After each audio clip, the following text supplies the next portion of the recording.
Hi and welcome to the channel Southwood Designs. I'm David and today we're going to have a look at making a jig to help you glue multiple bits of timber together. I made this one some time back and I just threw it together. It's pretty rough and I've made some adaptations to it, but you can see that it's a bit ratty because I've got bits of timber glued to it and so on, and I want to remake this because I found it very useful. So when you're joining a number of bits of timber together and you want to glue them together and hold them firmly, but also importantly hold them at a 90-degree angle as we've got here, this has actually been very efficient in gluing together multiple bits of timber. And I do this when I make the knife blocks that I sell on Etsy. And so as a woodworker, you'll find that there are many jigs that you'll think about and create that'll make life a lot easier. And this is one of them. I'm going to remake this one today, learning what I learned from this and looking at improving it.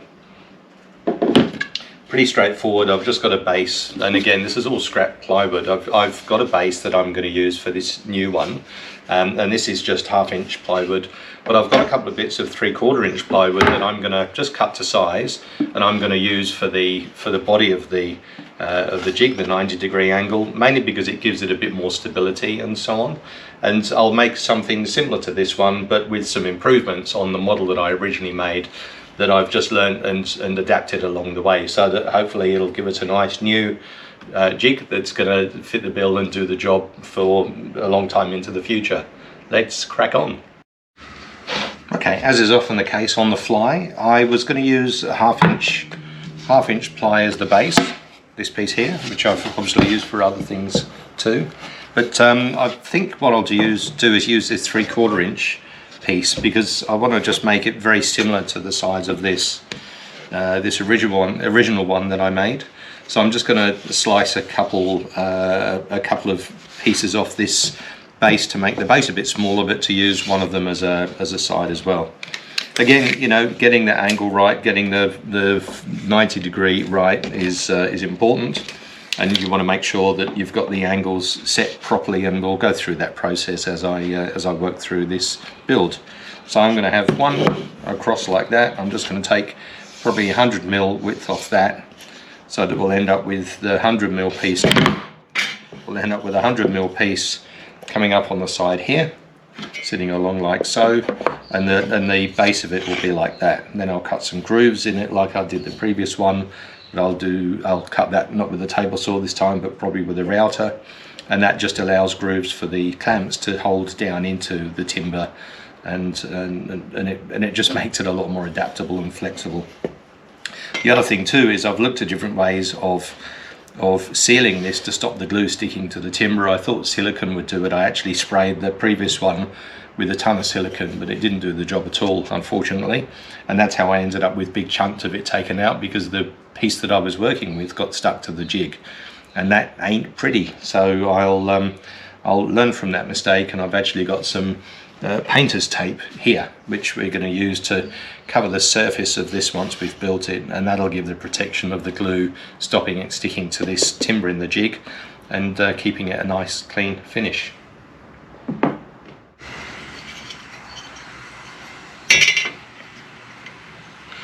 Actually got a fairly square base here, which is good.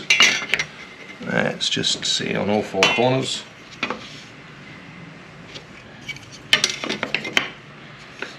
Yeah, that's good. It's a good piece to work with. I'll give it a bit of a sand to tidy it up. But as I said, I'll just take 100mm width off this, and that'll become one of the side pieces. So let's get measuring. 100mm.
So we've already figured out that this is at a nice 90 degrees all the way through.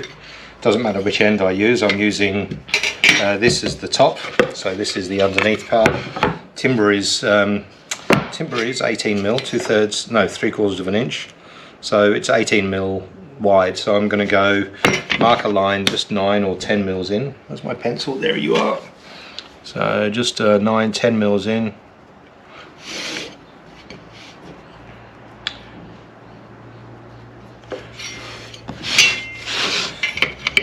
Where I'll screw through from underneath.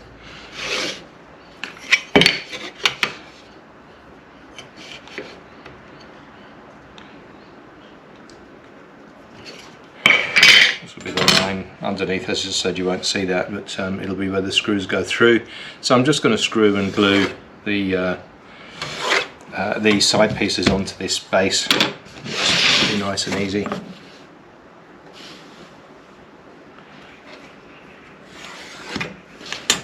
Right, so we're going to go, because these go all the way to the side, so we're going to go one there, one there, one there, and one there.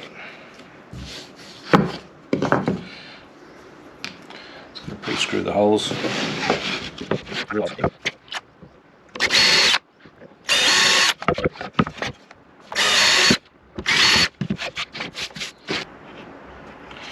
What I'm going to do is pre-screw it in, then I'll take the screws out again and then I'll glue it each side, and it'll just hold it in place, but it'll make sure that it's aligned first before I commit with the screws.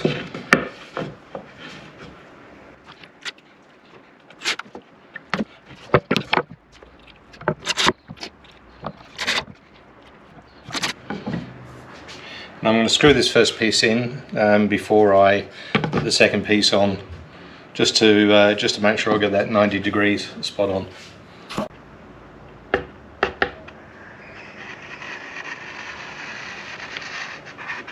Doesn't have to be a massively accurate glue. It's certainly going to be enough to hold it once it's screwed in place.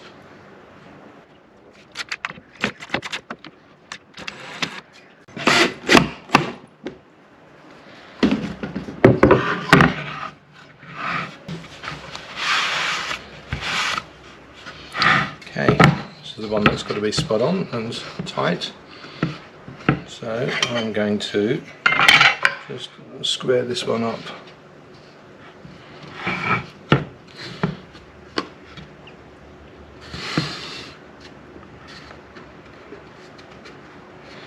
And so what I'm going to do is screw in one end first, and that'll allow me leeway to be able to adjust it and get that angle spot on at 90.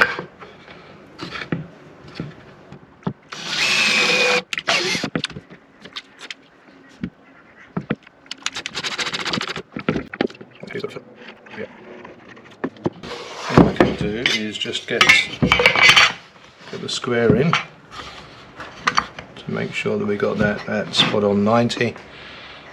Turn around this way so you can see. So that is nicely there. So I'm going to carefully hold this and screw this end in. Make sure these are screwed into nice and tight.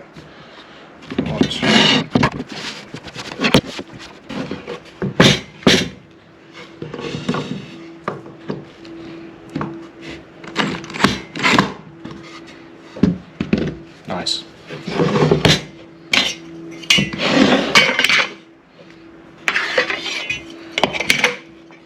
Happy with that, 90 degrees all the way through.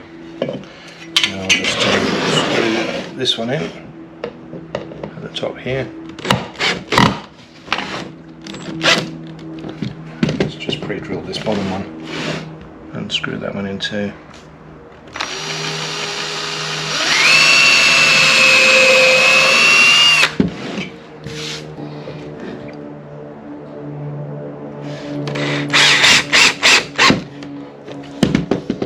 Lovely. Now Now the next step is just to cut the grooves. This is the old one. You'll see I had grooves cut in here. Some of them were wide enough. I did them with the table saw. I'm going to do this with the router next time now for this one. But the idea of the grooves is that when you put a clamp on, the clamp would sit inside like that. Actually up this way, and I would normally use a longer clamp, but the clamp sits inside to allow you to get, you know, if you've got timber that's sitting below the top of this, because this is 100 mils high from the base, and that just allows you to clamp it in tightly.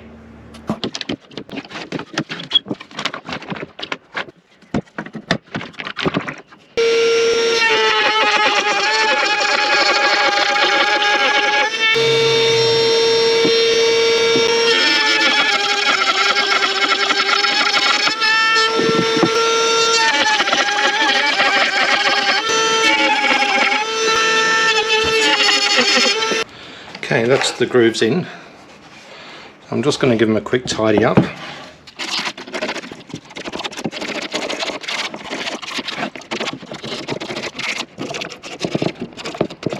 And then a final check that we're at 90.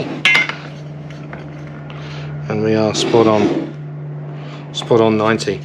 So the last step is just to put a bit of this painter's tape on, just around the edges here to stop the glue sticking to the surface. This should do the trick.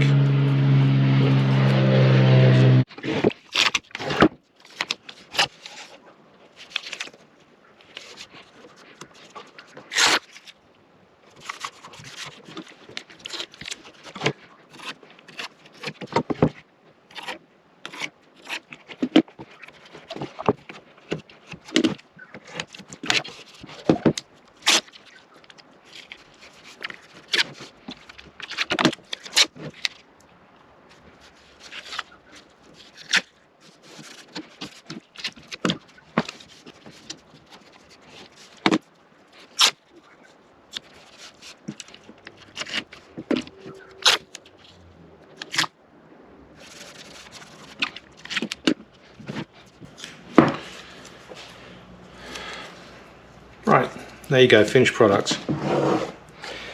So that's going to stop the squeeze out of the glue sticking to the side of the plywood. Nice 90-degree angle there, and it'll just settle in nicely with a bit of use. Nice, everything's nice. These grooves here to allow the clamps to sit in and come down on top of the timber and get it in nice and tight when the pieces fit in at their so it'll be a piece in, glue, piece in, glue, piece in, glue, like that, and then just allows me to clamp in and pull it tight and also glue down on top. So I hope you've enjoyed that. Pretty simple build, pretty straightforward. It's something that's very useful. As I said, I've found that it's something that's saved a lot of time in glue ups of 3 or 4 pieces together to make a nice thicker piece of timber if ever I need to do that. And I hope you found this of interest and of use, and perhaps you'll get to build one yourself and use that and find it as useful as I have in the workshop. Cheers.